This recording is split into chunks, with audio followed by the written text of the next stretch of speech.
Today on Your Morning. It is 6 o'clock and we've got a lot to tell you this morning, but if you only have a minute to spare, here are the 3 things that you'll need to know before you head out the door this morning. 11 days and counting until Election Day, and the race is getting tighter. Republican Senator John McCain is down by just 1 percentage point in the latest IBD poll.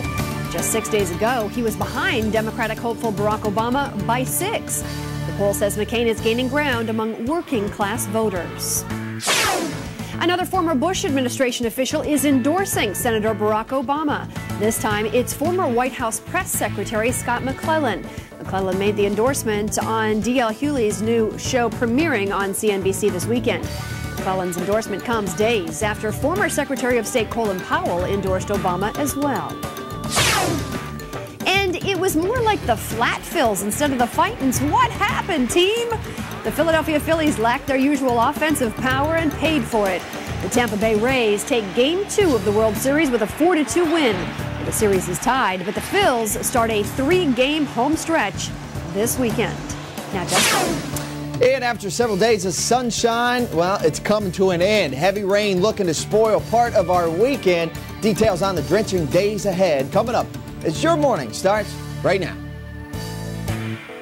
Live from the Lowe's Hotel and the Comcast Network, it's Your Morning. Now, here are your hosts, Connie Cola and Greg Coy. And good morning, everybody. I'm Connie Cola. Greg is off this week, and it's nice to have you with us. Let's check your weather forecast, the out-the-door forecast right away, straight up with Justin. Good morning, Connie. How are you? Good, Happy you? Friday. Fantastic. Friday's a good day. TGIF. Thing is, weather's going to be going downhill the next couple days. We got one more day of sunshine, high pressure locked in place here out across the Northeast, but the clouds and the rain's beginning to close in. So today, not a bad day, but the rain will be heavy once it arrives by tomorrow. Look at this. Some of the rain stretching from Minnesota all the way down to Florida. It will be enclosing into parts of Virginia for today. As of right now, most of us just starting to see some of the clouds increase out across Pennsylvania, Philly, and D.C. as well. But most of New England will see nothing but blue skies today. The Mid-Atlantic looking at partly to mostly cloudy skies. Kind of cool where it is very clear out. 26 in Burlington, the same in Albany. Temperatures moderating a little bit around New York and Philly. It's still cold in the 30s. 45 in D.C. Here's your forecast. Sunny in New England. Clouds increasing across the Mid-Atlantic. We're dry, though. Low 60s in Philly. Right around 60 in D.C. and upper 50s and middle 50s out across New England. We'll talk about the rain totals that will be headed our way and whether or not those will play a big impact on the big game tomorrow, Game 3, the Phils and the Rays. We'll talk about it coming up a little bit. Connie.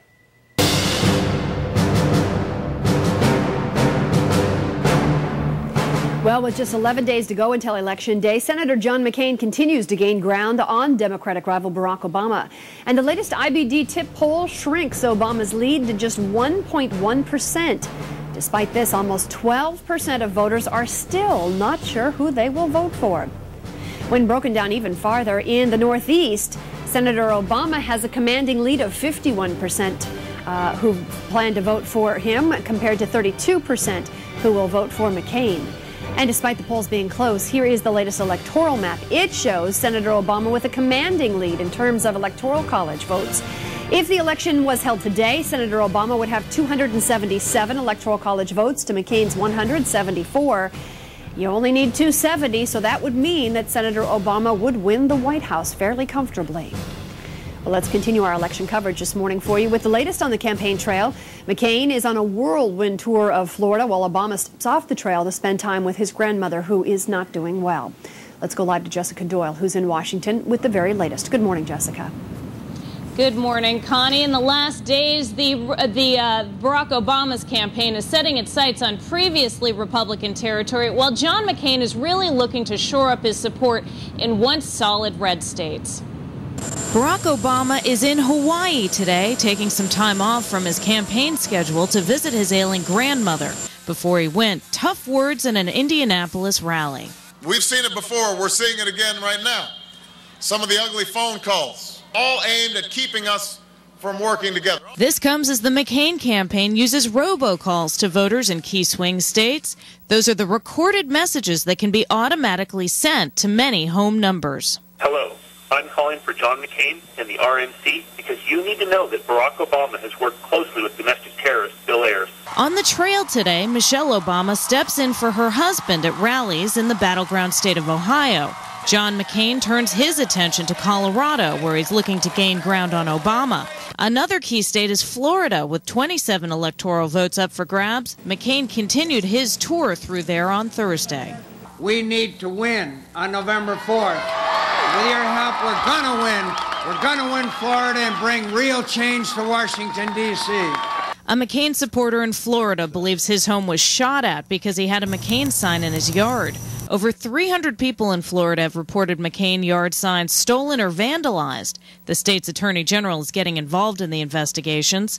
In other parts of the country, Obama supporters have also reported having signs stolen from their yards. Obama returns to the trail on Saturday, targeting the previously Republican strongholds of Colorado, New Mexico, and Nevada. McCain heads to New Mexico tonight. Live in Washington, I'm Jessica Doyle. Connie, back to you. All right, Jessica, thank you for that report. You know, early voting kicked off earlier this week in Florida. The Sunshine State is again key in this election season with a prize of 27 electoral votes, 10% of the 270 that are needed to clinch the election. And with record crowds heading to the polls and voters waiting hours in some cases, 2 to 4 hours to cast their ballots, election officials have been keeping an eye out for any potential problems. So how is the early voting going in Florida? Joining us on the phone this morning with some answers is Chuck Rabin. He is a government reporter with the Miami Herald. Good morning, Chuck. Nice to see you. How you doing? Nice to hear you, actually. I guess we're on the phone with you. Thanks for joining us. Hey, early voting, let's talk about that. How's it been going so far? It's been fairly enthusiastic down here. The crowds have been long. The waits have been fairly long as well. 2 to 4 hours is what we're hearing. Are people getting impatient at all? Actually, the crowds, from everything we've seen, and we've been sending people out regularly to a lot of the polls, have been fairly well mannered. You know, the county's been and the state in most places have been trying to help people out. They've been handing out water bottles. They're giving chairs to some people. There really haven't been, other than the long waits, which are tough on some seniors and people are missing work, the crowds have been fairly good about it. When you go back to 2000 and just 537 votes that separated Al Gore and George W. Bush, you know that Florida is a key battleground state. We have come a long way since the hanging chad of 2000, but tell us about the voting systems there. Are they all universal now, and have you had any issues with the mechanics of the voting? Very few issues. You know, we've had cases where, you know, machines needed to be rebooted, but no major complaints that we've heard of. The system, you know, the early voting system can be timely. The ballot's pretty long. That's one of the things that's causing the backup. It's taking people, you know, in some cases 10 minutes to read through the ballot and fill it out. Things, you know, other than the long waits, things seem to be going fairly well. They've been averaging, at least down here in the county, over, you know, 20,000, 25,000 people a day coming out to the polls.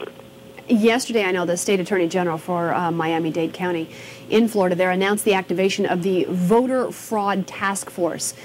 Tell us about that and why it's needed. It's a safety precaution. They said they'd look into any irregularities. They really didn't name anything specific. I actually didn't attend that meeting, so I haven't read the paper this morning because I just jumped out of bed.